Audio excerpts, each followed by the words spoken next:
मैं ईश्वर सिंह और हम पढ़ रहे हैं आधुनिक भारत। आधुनिक भारत के अंतर्गत हमने लास्ट वीडियो में जो टॉपिक कवर किया था वो प्रथम आंग्ल मराठा युद्ध कवर किया था। यानी कि आप समझ रहे हैं आज जो हमारा टॉपिक है द्वितीय आंग्ल मराठा युद्ध है। ठीक है, तो आज हम डिस्कस करने जा रहे हैं द्वितीय आंग्ल मराठा युद्ध। ठीक है, तो वीडियो को शुरू करने से पहले आप सबसे पहले वीडियो को लाइक कर दीजिएगा। ठीक है, और जो लोग हमसे पहली बार जुड़ रहे हैं वो चैनल को सब्सक्राइब कीजिएगा। और अगर आपको पूरी वीडियो देखने के पश्चात आपको टॉपिक बहुत अच्छा लगता है, समझ में आता है, एक बार कमेंट जरूर कीजिए। ठीक है, तो बिना देर के शुरुआत करते हैं हमारा आज का टॉपिक द्वितीय आंग्ल मराठा युद्ध। द्वितीय आंग्ल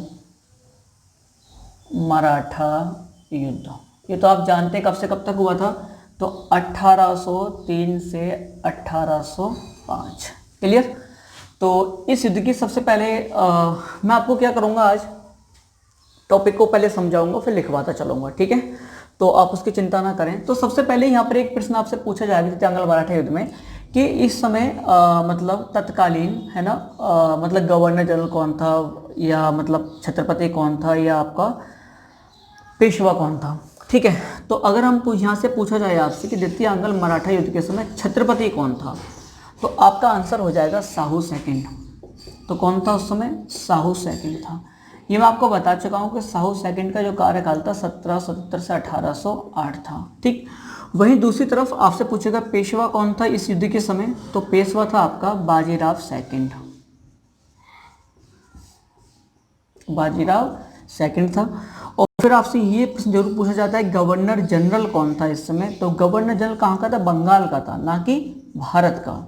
ठीक है, क्योंकि अभी भारत का गवर्नर जनरल पद घोषित नहीं हुआ था, अभी बंगाल का गवर्नर जनरल ही चला करता था, तो वो था लॉर्ड वेलेजली। लॉर्ड वेलेजली इस समय भारत का बंगाल का गवर्नर जनरल हुआ करता था। ठीक है, इसको रफ करें, ये हो गया। सबसे पहले आप लिख लेंगे तत्कालीन, ये 3 लिख लेंगे। इसके पश्चात जो बात आती है वो बात आती है अब आखिरकार द्वितीय आंग्ल मराठा युद्ध हुआ क्यों था, यानी कि बात आएगी कारण की। तो आपकी हेडिंग हो जाएगी नेक्स्ट कारण। तो हमें उन कारणों की चर्चा करनी है अब कि जिन कारणों के चलते द्वितीय आंग्ल मराठा युद्ध हुआ था। ठीक है, तो पहले मैं आपको कारण समझा रहा हूँ, देन मैं आपको लिखाऊंगा। ठीक है, तो पहले आपको केवल समझना है, लिखना नहीं है। देखो हुआ क्या था, 1800 ईस्वी की बात थी। 1800 ईस्वी में एक व्यक्ति थे, मैं इनकी वजह से मैं आपको बता चुका हूँ, नाना फडणवीस। नाना फडणवीस। ठीक है, तो 1800 ईस्वी में क्या हुआ, नाना फडणवीस की मृत्यु हो गई। जब नाना फडणवीस की मृत्यु होती है तो एक बात मैं बता दूं आपको, एक पामर नामक ब्रिटिश रेजिडेंट था पूना का उस समय जब इनकी मृत्यु हुई थी। तो पामर अंग्रेज था, इसने एक बात कही थी, स्टेटमेंट है इसका, ये कई बार एग्जाम में पूछा भी जा चुका है। मैं लिखवा दूंगा, ध्यान ना रहे तो आप इसको लिख लेना खुद से। ठीक है, बाद में ध्यान रखना लेकिन इसको। तो नाना फडणवीस के विषय में पामर ने कहा था कि फडणवीस की मृत्यु के साथ ही मराठों की सूझबूझ भी समाप्त हो गई है। सूझबूझ मतलब सोच समझ वगैरह भी समाप्त हो गई, तो कर्नल पामर ने कहा था नाना फडणवीस के विषय में। तो जब 1800 ईस्वी में, आई थिंक मार्च 1800 की बात थी, नाना फडणवीस की मृत्यु हो जाती है। उसके पश्चात जो पूना दरबार था, मतलब पेशवा का जो कार्यालय था, जो पेशवा का दरबार था, वो षड्यंत्रों का गढ़ बन गया। गढ़ कैसे बना, तो देखो नाना फडणवीस के उत्तराधिकारी और उनके जो मित्रगण थे नाना फडणवीस के, वो जो थे पेशवा के खिलाफ हो गए। पेशवा कौन? बाजीराव द्वितीय के खिलाफ हो गए। दूसरी तरफ जो मराठा सरदार थे, चाहे वो आपका होलकर हो, चाहे आपका गायकवाड़ हो, चाहे आपका सिंधिया हो, चाहे आपका भोसले हो इत्यादि, इन्होंने आपस में लड़ना झगड़ना शुरू कर दिया, एक दूसरे के खिलाफ षड्यंत्र रचने शुरू कर दिए थे।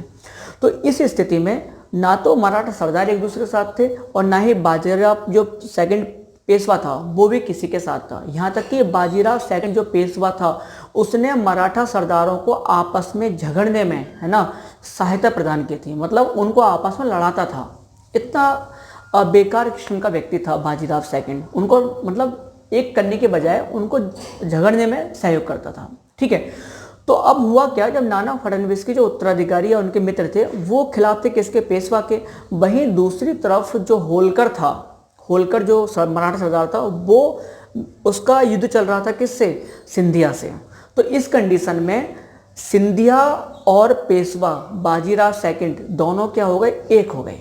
मेरी बात समझ गए? सिंधिया और पेशवा बाजीराव दोनों क्या हो गए? एक हो गए। सिंधिया ने बाजीराव सेकंड को सहायता का वचन दिया नाना फडणवीस के मित्रों के खिलाफ, और पेशवा बाजीराव सेकंड ने सिंधिया को वचन दिया जसवंत राव होलकर के खिलाफ। इस प्रकार से एक दूसरे की सहायता देने का वचन दिया। क्लियर। अब हुआ क्या, इसी दौरान पेशवा बाजीराव सेकंड ने जसवंत राव होलकर जो था, जिसका युद्ध सिंधिया से चल रहा था, उसने पेशवा सेकंड ने जसवंत राव होलकर का भाई था बिटू जी भोसले, क्या नाम था उसका, बिटू जी भोसले, बिटू जी, इसमें बिटू जी आ गया, बिटू जी भोसले, इसकी हत्या करा दी। ये बात थी अप्रैल 1801 की।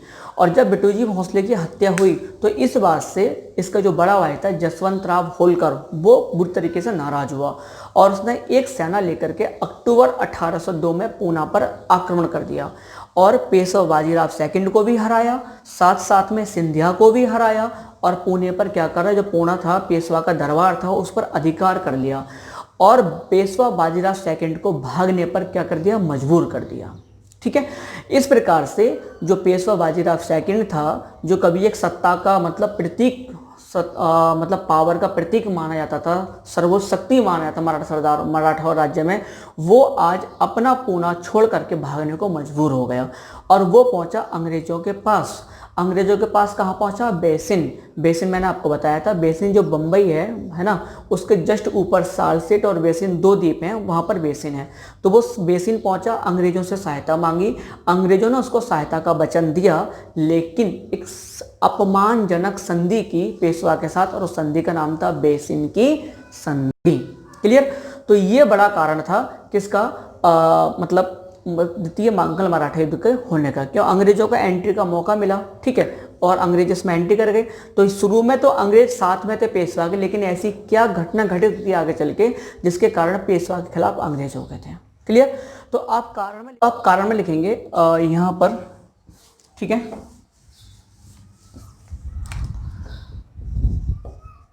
मराठों का आंतरिक संघर्ष। ठीक है, तो कारण हो जाएगा मराठों का आंतरिक संघर्ष। और आप इसमें से अब एरो बना के लिखना, अब जो मैं आपको लिखवाने जा रहा हूं। ठीक है, कारण हो गया मराठों का आंतरिक संघर्ष। अब आप इसमें एरो बना के लिखना। तो लिखो, मार्च 1800 ईस्वी में नाना फडणवीस की मृत्यु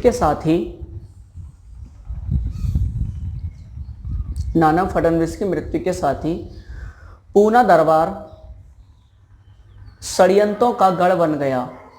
पूना दरबार षड्यंत्रों का गढ़ बन गया, जहां एक तरफ नाना फडणवीस के मित्र पेशवा बाजीराव द्वितीय के खिलाफ थे, तो वहीं दूसरी तरफ मराठा सरदार आपस में लड़ झगड़ रहे थे।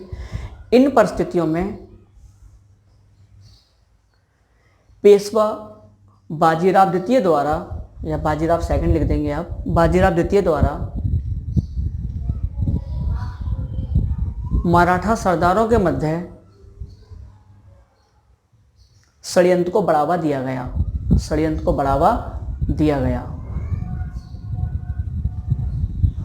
ठीक है, नेक्स्ट पॉइंट लिखेंगे कारण में ही, इसी में आप दूसरा एरो बना के लिख देंगे। यहां से आप दूसरा एरो बना दीजिएगा इस प्रकार से, पहला arrow, second arrow, next arrow लिखो।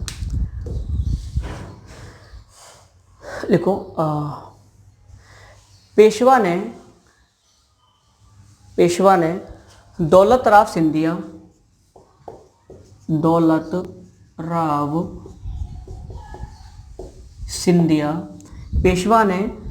राव सिंधिया को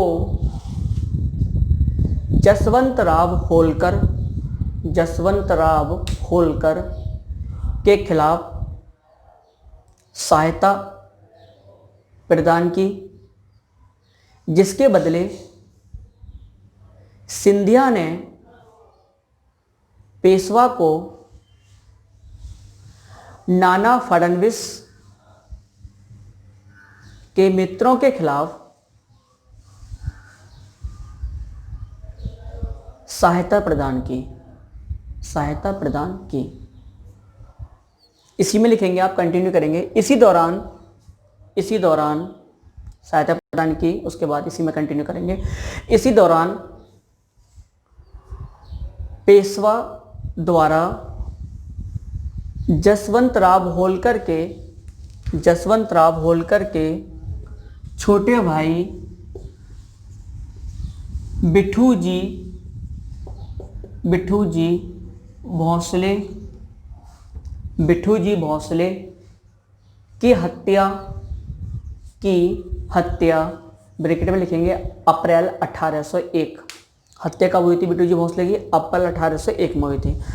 तो बिट्टू जी भोसले ब्रैकेट की हत्या करा दी गई, जिससे जसवंत राव होलकर ने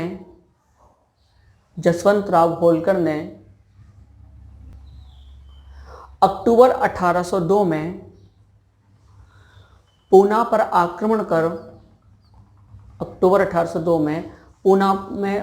आक्रमण कर पेशवा तथा सिंधिया को पराजित किया और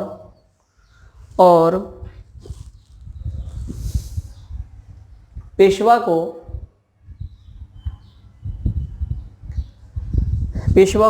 पूना छोड़ने पर मजबूर किया। ठीक है, ये समझ में आ गया कारण यहाँ तक। अब आप नेक्स्ट पॉइंट लिखेंगे कारण से अलग। चाहे तो आप की पॉइंट बना के लिख दो इस प्रकार से, जैसे भी लिखना चाहो, की पॉइंट बना के, नोट बना के लिखना चाहते हो जैसे। अब लिखना आप, पेशवा बाजीराव द्वितीय पूना से भागकर अंग्रेजों के पास बेसिन, ये रहा लिखा बेसिन, आप लिख देना यहाँ पर मुंबई के नॉर्थ में, मुंबई के उत्तर में। बेसिन कहाँ पर है? महाराष्ट्र में मुंबई के नॉर्थ में बेसिन है। तो पेशवा बाजीराव द्वितीय पूना से भागकर बेसिन अंग्रेजों के पास पहुंचा और उनसे सहायता मांगी। अंग्रेजों ने इस सहायता के बदले पेशवा से एक अपमानजनक संधि की, जिसे इतिहास में बेसिन की संधि के नाम से जाना गया। ठीक है, तो यहां तक बात समझ में आ गई, कारण समझ में आ गया, क्यों कारण ऐसा क्या हुआ था। ठीक है, अब हम बात करेंगे बेसिन की संधि की। ठीक है, तो अब हमें पढ़ना है बेसिन की संधि। ठीक, तो सबसे पहले प्रश्न आपसे यही पूछेगा कि ये बेसिन संधि आखिर हुई कब थी। ठीक है, तो तिथि थी इसकी 31 दिसंबर 1802। ठीक, और अब आपसे पूछेगा मध्य किस किस के मध्य हुई थी। तो ये संधि हुई थी पेशवा, ब्रैकेट में लिख देना आप, बाजीराव सेकंड प्लस अंग्रेज। ठीक है, इन दोनों के मध्य हुई थी। तो अब यहाँ पर बात आई अपमानजनक, वर्ड यूज करता अपमान। तो ऐसी क्या शर्तें थी जो मराठों के लिए बहुत ज़्यादा अपमानजनक थी। ठीक है, तो मैं बोलता चल रहा हूँ, आप लिखते चलना या बाद में मैं वो समझा दे रहा हूँ पहले। तो पहला तथ्य जो था आप लिख लो साथ साथ में। ठीक है, लिखना आप इसमें एरो बना के नीचे शर्तें लिखेंगे आप, शर्तें, और शर्तें में आप इस प्रकार से, मैं आपको 5-6 शर्त लिखाऊंगा। ठीक है, तो वो बेसिन संधि की शर्तें हो जाएंगी। तो पहली शर्त ये थी, लिख देना आप, पेशवा ने अंग्रेजों का संरक्षण स्वीकार किया। ठीक है, मैं इसको यहीं पर समझा दे रहा हूँ। जो छत्रपति द्वारा स्थापित राज्य था, जो स्वतंत्र था, है ना, अब जो पेशवा था वो अंग्रेजों के संरक्षण में आ गया। मतलब सब कुछ करता धरता पेशवा का कौन हो गया? अंग्रेज। तो इस प्रकार से पेशवा की कहा जाती है स्वतंत्रता क्या हो गई? समाप्त हो गई। ठीक है, सेकंड लिखेंगे आप, सेकंड पॉइंट इसमें शर्त में दूसरा लिखो, पेशवा ने गुजरात अंग्रेजों को प्रदान किया। जो गुजरात का क्षेत्र था वो किसको प्रदान कर दिया? अंग्रेजों को। नेक्स्ट तीसरा, पेशवा ने नर्मदा तथा ताप्ती, नर्मदा तथा ताप्ती के मध्य का क्षेत्र अंग्रेजों को प्रदान किया। ठीक, नेक्स्ट लिखेंगे, पेशवा ने अंग्रेजों को सूरत सौंप दिया। सूरत जो गुजरात में है, सूरत सौंप दिया। नेक्स्ट, पेशवा अपने दरबार में, नेक्स्ट शर्त लिखेंगे आप, पेशवा अपने दरबार में अंग्रेजों की पूर्वानुमति के बिना, पूर्वानुमति के बिना किसी भी यूरोपियन को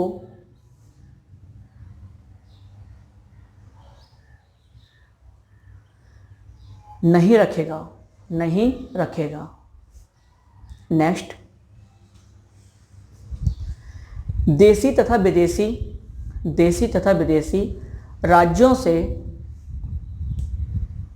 होने वाले संधि तथा समझौते पेशवा अंग्रेजों की मध्यस्थता से करेगा, अंग्रेजों की मध्यस्थता से करेगा। ठीक है, तो अब यहाँ पर एक बात समझ में आ गई होगी कि इस बेसिन की संधि की शर्तों को देखने के बाद लग रहा है कि अब जो पेशवा था, है ना, वो एकमात्र कठपुतली बन गया किसका, अंग्रेजों का। सारी की सारी पावर मराठा राज्य की समाहित किस्म हो गई अंग्रेजों में। ना तो वो किसी को विदेशी संधि कर सकता है, ना किसी को अपने यहाँ नियुक्त कर सकता है ना, किसी विदेशी को, और हमेशा उसके यहाँ पर अंग्रेज पहरेदार के रूप में रहेंगे। और एक ये भी शर्त रखी गई थी इसमें कि पूना अपने दरबार, जो पूना दरबार है पेशवा, वहाँ पर अंग्रेजी सेना भी रखेगा। तो इस प्रकार से पेशवा जो था पूरी तरह से क्या हो गया, बंध गया था, किससे, अंग्रेजों से। ठीक है, तो ये हकीकत में क्या था, वास्तव में मराठों के लिए एक बहुत ज़्यादा अपमानजनक संधि थी। इस संधि के विषय में बहुत सारे स्टेटमेंट है, सरदेसाई का स्टेटमेंट है, आर्थर बैलेजली का स्टेटमेंट है, वो सब आपको नहीं जानना है, इतना डीप नहीं पूछा जाएगा। ठीक है, तो अब आप नेक्स्ट पॉइंट लिखेंगे, मतलब संधि हो गई। अब आप नेक्स्ट पॉइंट यहाँ से कंटिन्यू करेंगे, आगे से कंटिन्यू करो आप शर्तों के बाद, नेक्स्ट पॉइंट वहाँ से अलग देखो। संधि के पश्चात, संधि के पश्चात आर्थर बैलेजली के नेतृत्व में, आर्थर बैलेजली, लिख दे रहा हूं, आर्थर बैलेजली, आर्थर बैलेजली, ये आर्थर बैलेजली पता है कौन था आपको, ये आर्थर बैलेजली, लॉर्ड बैलेजली जो था गवर्नर जनरल था बंगाल का, उसका भाई था, छोटा भाई था आर्थर बैलेजली। तो संधि के पश्चात आर्थर बैलेजली के नेतृत्व में अंग्रेजी सेना पूना पहुंची, अंग्रेजी सेना पूना पहुंची और पेशवा बाजीराव द्वितीय को पुनः गद्दी पर बैठाया, पुनः गद्दी पर बैठाया। ठीक है, यहां तक समझ में आ गई। अब मेरी बात समझना, फिर मैं आपको लिखवाऊंगा खुद से। अब जब पेशवा वहां पर पहुंच गया, पूना जाकर के अपने दरबार लगाना शुरू कर दिया, दरबार में बैठना शुरू कर दिया, तो यहां पर दो व्यक्ति थे, दो मराठा सरदार थे, उन्होंने क्या करा, विशेष रूप से विरोध करा, किसका, बेसिन की संधि का। किस किसने विरोध करा, तो एक तो विरोध करा सिंधिया ने, और सिंधिया का पूरा नाम क्या है, इसका पूरा नाम है दौलत राव सिंधिया। एक तो बच्चा इसने सिंधिया ने विरोध करा, दूसरा जो व्यक्ति था वो था आपका भोंसले। तो एक रघु जी भोंसले सेकंड, ये द्वितीय था। इन दो व्यक्ति ने, यानी कि दो मराठा सरदारों ने, किसने, सिंधिया ने और भोंसले ने, पूरा नाम दौलतराव सिंधिया और रघुजी भोंसले सेकंड।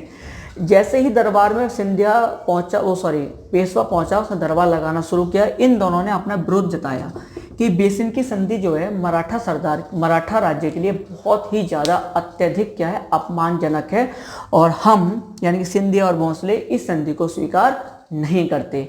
उन्होंने बहुत सारी बातें समझाई, किसको, पेशवा को, और पेशवा को बात ये समझ में आ गई कि भाई वास्तव में बेसिन की संधि क्या है, मराठा राज्य के लिए बहुत ही ज़्यादा अपमानजनक है, बहुत ही नुकसानदायक है। तो उसने क्या करा, इस बेसिन की संधि का उल्लंघन करना प्रारंभ कर दिया और उसने घोषणा कर दी कि वह बेसिन की संधि को अब नहीं मानेगा। किसने, पेशवा बाजीराव सेकंड ने। और जब उसने ये उल्लंघन करा, उसने घोषणा करी कि वो बेसिन संधि को नहीं मान रहा है, इस बात की सूचना जब लॉर्ड बैलेजली के पास पहुंची, जो बंगाल में गवर्नर था, जब उसको इसकी सूचना मिली तो उसने मराठों के खिलाफ युद्ध की घोषणा कर दी और उसने अनाउंसमेंट किया कि अब हम मराठों से क्या करेंगे, युद्ध करेंगे। और युद्ध की शुरुआत अगस्त 1803 से हो गई। क्लियर। तो यहां से शुरुआत होती है वास्तव में द्वितीय आंग्ल मराठा युद्ध की। तो अब आप नेक्स्ट पॉइंट लिखोगे, आर्थर वेलेजली वाला पॉइंट लिखा था, अब उससे आप नेक्स्ट पॉइंट लिखोगे, लिखो पेशवा के पूना पहुंचने पर, पेशवा के पूना पहुंचने पर दौलतराव सिंधिया तथा रघुजी भोंसले सेकंड, दौलतराव सिंधिया तथा रघुजी भोंसले सेकंड द्वारा बेसिन की संधि का विरोध किया गया और पेशवा को दोनों मराठा सरदार इस बात को समझाने में सफल हुए कि यह संधि मराठा राज्य के लिए अत्यधिक अपमानजनक है, जिसके कारण पेशवा ने बेसिन की संधि को अस्वीकार करने की घोषणा कर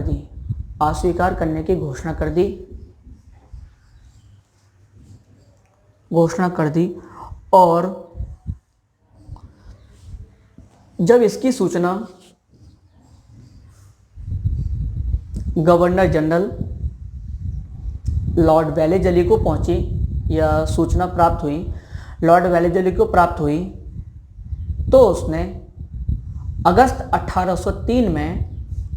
1803 में मराठों के खिलाफ युद्ध की घोषणा कर दी। क्लियर, ठीक। अब मैं आपको पहले समझाऊंगा आगे की कहानी, फिर आपको लिखवाऊंगा, पहले आप समझना, उसके बाद मैं ही आपको खुद लिखवा दूंगा, ठीक है। अब जब युद्ध की घोषणा कर दी वेलेजली ने, तो उसने 2 कमान बनाई, मतलब 2 अंग्रेजी सेना गठित की। एक थी उत्तरी कमान थी और एक कौन सी थी, दक्षिणी कमान बनाई। एक उत्तरी कमान और एक दक्षिणी कमान, ठीक है। उत्तरी कमान का जो नेतृत्व सौंपा वो सौंपा कर्नल लैक को, और दक्षिणी जो थी वो उसने अपने छोटे भाई आर्थर वेलेजली को सौंपा, ठीक है। तो कर्नल लेक जो था वो उत्तरी दिशा में गया और आर्थर वेलेजली जो था वो दक्षिणी दिशा में आया, ठीक है। कर्नल लेक की पहले बात कर लूँ, मैं समझा दूँ पहले आपको। इसने क्या करा, दिल्ली को जीता और आगरा को जीता, और पहली बार अंग्रेजों ने 1803 में इसी दौरान दिल्ली पर कब्जा किया था। इससे पहले कभी अंग्रेजों ने दिल्ली पर अधिकार नहीं किया था, पहली बार 1803 में, है ना, अंग्रेजों ने अधिकार किया था। ये प्रश्न कई बार पूछा जा चुका है कि अंग्रेजों ने पहली बार दिल्ली पर कब अधिकार किया था, 1803 में किया था। तो कर्नल, लेकिन जब मराठों के खिलाफ घोषणा हो गई युद्ध की, क्योंकि आपको पता है मराठों का प्रभाव दिल्ली तक था, यानी कि मुगल बादशाह तक था, ठीक है। तो दिल्ली और आगरा को जीत लिया। साथ ही साथ एक स्थान है आपका लसवारी।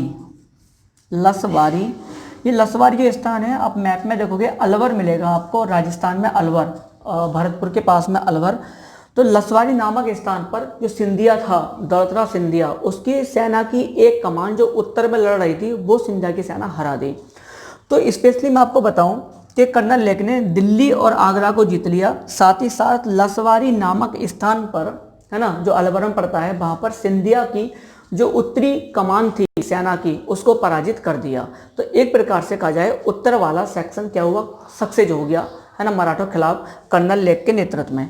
दूसरी तरफ आर्थर वेलेजली जो था, इसने क्या करा, आपका सबसे पहले अगस्त 1803 में इसने अहमदनगर को जीत लिया। अब ये तो आप जानते हैं अहमदनगर कहाँ पर है, ठीक है। तो इसने क्या करा, अगस्त 1803 में अहमदनगर को जीत लिया। हालांकि अहमदनगर निजाम के अधीन आता था, लेकिन मराठों तक पहुंचना था, तो उसने रास्ता बनाना था उसको, तो इसने इसको जीत लिया। दूसरी बात, अगस्त के बाद सितंबर 1803 में, ठीक है, क्या करा आर्थर वेलेजली ने, सितंबर 1803 में एक ये जगह थी असई, क्या है, असई। असई कहाँ पड़ता है बच्चा, तो ये पड़ता है औरंगाबाद। औरंगाबाद कहाँ पर, महाराष्ट्र में, ठीक है। तो सितंबर 1803 में असई के युद्ध हुआ था। तो असई कहाँ पड़ता है, औरंगाबाद महाराष्ट्र में। असई के युद्ध में सिंधिया को पराजित कर दिया। तो सिंधिया क्या हो गया, अब हार गया, और सिंधिया की पराजय के साथ एक मराठा सरदार क्या हो चुका था, हार चुका था। दूसरा फिर इसने आगे बढ़ा ये, और नवंबर 1803 में आर्थर बैलेजली ने क्या करा, अरगांव अरगांव कहाँ पर पड़ता है, तो ये पड़ता है बुरहानपुर पड़ता है मध्य प्रदेश में, एमपी में, महाराष्ट्र के और मध्य प्रदेश के बॉर्डर पर है बुरहानपुर। तो नवंबर 1803 में आर्थर बैलेजली ने अरगांव के युद्ध में, है ना, होलकर को भी क्या कर दिया, सॉरी भोंसले को, जो भोंसले था, भोंसले, इसको क्या कर दिया, पराजित कर दिया। इस प्रकार से दो मराठा सरदार जो बेसिल की संधि के खिलाफ थे, सिंधिया और भोंसले, दोनों ही क्या हुए, पराजित हुए। ठीक है, और जब ये दोनों पराजित हो गए तो मजबूरन सिंधिया को और भोंसले को, दोनों को अंग्रेजों के साथ संधियां करनी पड़ी। ठीक है, तो यहाँ तक बात समझ में आ गई। अब मैं आपको इस सब को लिखवा दे रहा हूँ। ठीक है, आप बोर्ड पे देख लेना, सब मैं लिखवाने जा रहा हूँ, इसको कैसे लिखना है। अब आप नेक्स्ट पॉइंट लिखोगे, जहाँ से आप लिखा था युद्ध की घोषणा कर दी थी, नेक्स्ट पॉइंट लिखना। युद्ध की घोषणा के साथ ही लॉर्ड बैलेजली ने अंग्रेजों की दो सेनाएं गठित की, जिसमें उत्तरी कमान का नेतृत्व कर्नल लेक द्वारा किया गया, जबकि दक्षिणी कमान का नेतृत्व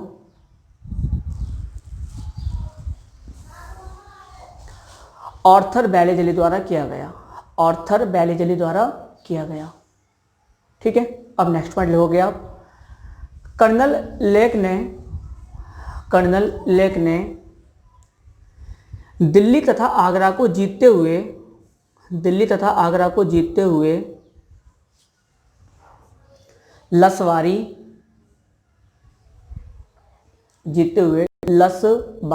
लिखा है आपका, लसवारी, ब्रैकेट में लिख देना अलवर को जीतते हुए लसवारी नामक स्थान पर सिंधिया की सेना को पराजित किया। यहाँ पर सिंधिया की सेना की बात चल रही है। सिंधिया की सेना की भी दो कमान थी, दक्षिणी सेना और उत्तरी कमान। तो उत्तरी वाली सेना पराजित हो गई थी यहाँ पर सिंधिया की। यहाँ पर सिंधिया खुद पराजित नहीं हुआ, सेना उसके पराजित, सिंधिया तो दक्षिण पराजित हुआ था। क्लियर। नेक्स्ट दूसरा लिखेंगे आप पॉइंट ऑफ आर्थर बैलेजली विषय में, तो लिखो आर्थर बैलेजली ने अगस्त 1803 में अहमदनगर को जीत लिया और सितंबर 1803 में असई के युद्ध लिखना ब्रैकेट में औरंगाबाद महाराष्ट्र, और सितंबर 1803 में असई के युद्ध ब्रैकेट में औरंगाबाद महाराष्ट्र। तो असई के युद्ध में दौलत राव सिंधिया को पराजित किया। ठीक है, पराजित किया। इसी में कंटिन्यू करना, कोमल आगे जैसे लिखना चाहो। नवंबर 1803 में आर्थर बैलेजली ने अरगांव लिखा है, अरगांव के युद्ध ब्रैकेट में लिख देना बुरहानपुर मध्य प्रदेश। कहाँ पर अरगांव? बुरहानपुर मध्य प्रदेश, डिस्ट्रिक्ट है बुरहानपुर मध्य प्रदेश का, तो आपको वहाँ मिल जाएगा देखने के लिए। ठीक है, तो अरगांव ब्रैकेट में बुरहानपुर मध्य प्रदेश। तो अरगांव के युद्ध में रघुजी भोंसले सेकंड को पराजित किया।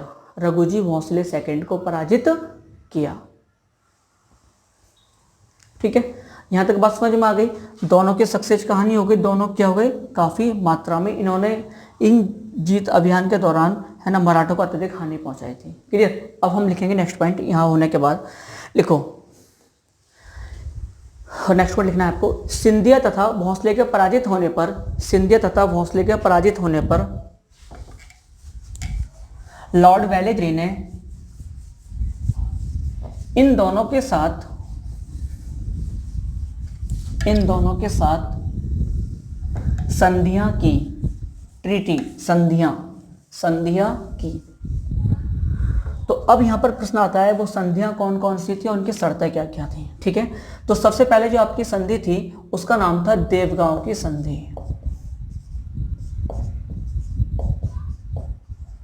देवगांव की संधि।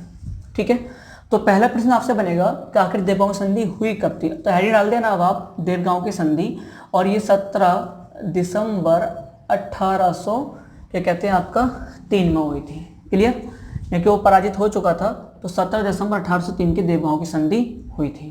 क्लियर, ठीक।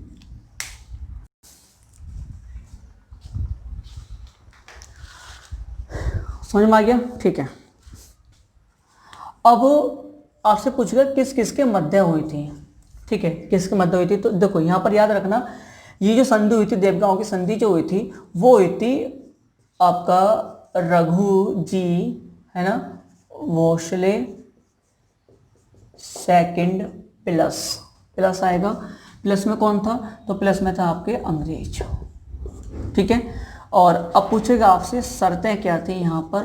तो शर्तें आपको 2-3 शर्तें लिखा दे रहा हूँ यहाँ पर। जो आपसे प्रश्न पूछेगा बस ये पूछेगा कि देवगांव की संधि किस किस के मध्य हुई थी और कब हुई थी, या फिर आपको 3-4 संधियां देगा और इनके वर्ष के अनुसार आपसे क्रम लगवा लेगा। बस यहाँ पर ये ज़्यादा करता है। ठीक है, तो इसलिए आपको विशेष रूप से याद रखना है। तो रघुजी भोसले प्लस अंग्रेज के मध्य हुई थी। शर्तें लिखना, पहली शर्त क्या है इसमें, भोसले ने अंग्रेजों को बालासोर तथा कटक प्रदान किया। बालासोर और कटक दोनों कहाँ पड़ते हैं, ओडिशा में पड़ते हैं। ठीक है, इस बात को याद रखना, बालासोर कटक दोनों कहाँ पड़ते हैं, ओडिशा में। दूसरा पॉइंट लिखना आप इसमें, अंग्रेजों की अनुमति के बिना भोसले अपने दरबार में किसी यूरोपीय को नहीं रखेगा और ना ही किसी राज्य से संधि करेगा। ठीक है, तीसरी शर्त क्या थी संधि की, वो लिखो आप, अपने दरबार में अंग्रेजों को दरबारी की मान्यता प्रदान की। मतलब ये था, लिख लो चाहो तो आप इसको पहले, अपने दरबार में अंग्रेजों को दरबारी के रूप में मान्यता प्रदान की। इसका मतलब ये होगा कि एक व्यक्ति उसके दरबार में हमेशा बैठेगा, जैसे दरबार लगेगा, क्या नीतियाँ हो रही हैं, क्या घोषणा हो रही है, क्या योजना बनाई जा रही है, उन सब का सहभागी होगा। और जो एरो लिखना दरबारी बनाने घोषणा की, जो दरबारी बना था पहला, उसका नाम था माउंट एल्फिंस्टन। तो वो कौन था, माउंट एल्फिंस्टन था। ये पूछा जाता है आपसे कि देवगांव की संधि के अनुसार भोसले के दरबार में प्रथम, है ना, अंग्रेज कौन था जो दरबारी में बैठा था, तो माउंट एल्फिंस्टन था। क्लियर। देवगांव की संधि के पश्चात अब हमें पढ़ना है सुरजी अर्जन गांव की संधि। अब कौन सी है हमारी, सुरजी अर्जन, ये पूरा लिख लेना एक साथ, अर्जन गांव की संधि। ठीक है, तो अब ये संधि हमें पढ़नी है। हुई कब थी ये, तो ये हुई थी 30 दिसंबर 1803 को। क्लियर, 17 दिसंबर में वो हुई थी, 30 दिसंबर में ये हुई थी। और अब आपसे कहेगा मध्य किस किस के मध्य हुई थी, तो बच्चा ये मध्य हुई थी आपके दौलतराव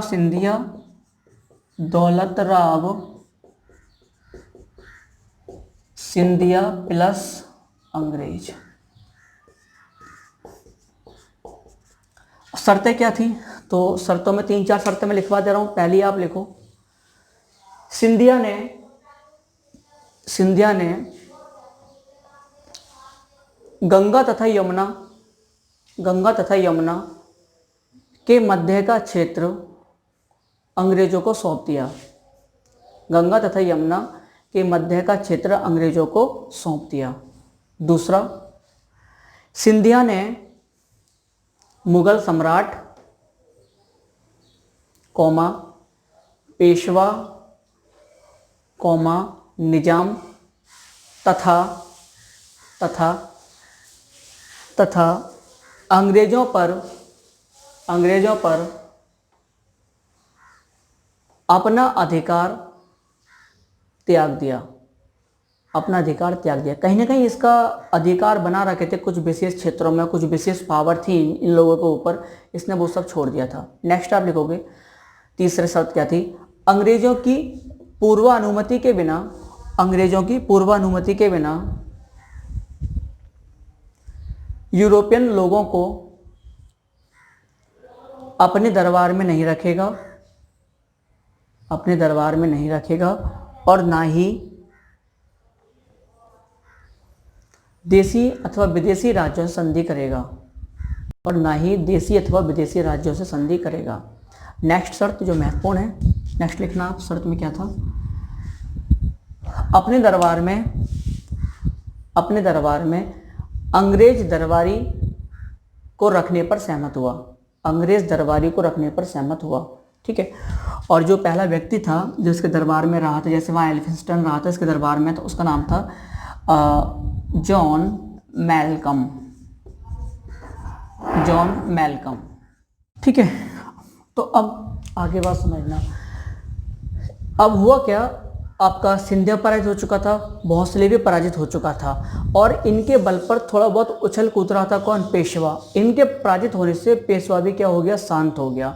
तो इनके पराजय के पश्चात अब लॉर्ड वेलेजली ने एक मराठा सरदार और था होलकर, उसके पास प्रस्ताव भेजा सहायक संधि का कि वो सहायक संधि स्वीकार करे, लेकिन होलकर ने क्या करा, सहायक संधि के प्रस्ताव को अस्वीकार कर दिया। हालांकि जब उसके खिलाफ युद्ध छिड़ा गया तो कुछ प्रारंभिक उसे विजय प्राप्त हुई, किसको, होलकर को, लेकिन अंततः वो पराजित हो। तो अब आप इसको लिख लीजिएगा, लिखना, सिंधिया तथा भोंसले के पराजित होने के पश्चात गवर्नर जनरल ने मराठा सरदार होलकर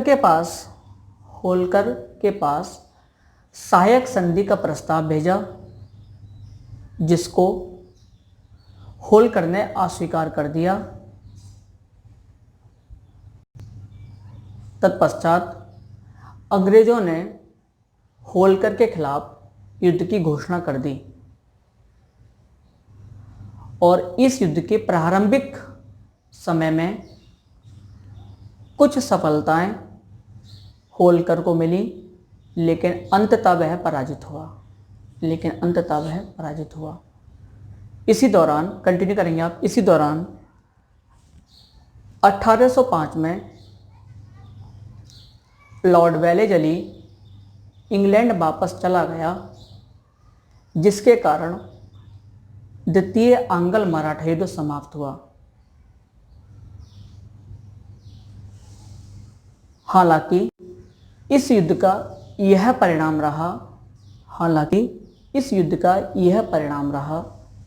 कि मराठा राज्य छिन्न भिन्न हो गया। छिन्न भिन्न समझते हैं ना आप, मतलब अलग अलग बहुत सारे टुकड़ों में विभाजित हो गया, छिन्न भिन्न हो गया, ठीक है।